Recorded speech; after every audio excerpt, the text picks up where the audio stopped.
Hey guys, quick tutorial today about default import settings in Unity. There's a really simple way to do this with presets.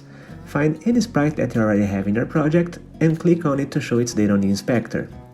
Set everything up based on your needs. My tiles are 8x8, since I'm using pixel art I don't want any filter, so I pick point no filter, and I don't want any compression as well. Click apply when you're done, and now we're able to save this configuration as our default setting. Up here, you click on this tiny little icon and you open the preset selection. Then you click Save Current To, and this part is important. You need to save it on a folder called Presets inside your Assets folder. Let's create it together. If you have the folder, you just put it in there. You can name it whatever you want. Now, find the file on the project,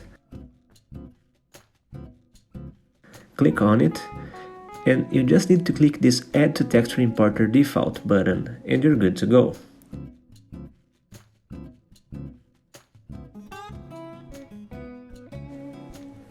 Let's test it out by trying to import another asset like this evil ghost. And as you can see, everything is working as expected.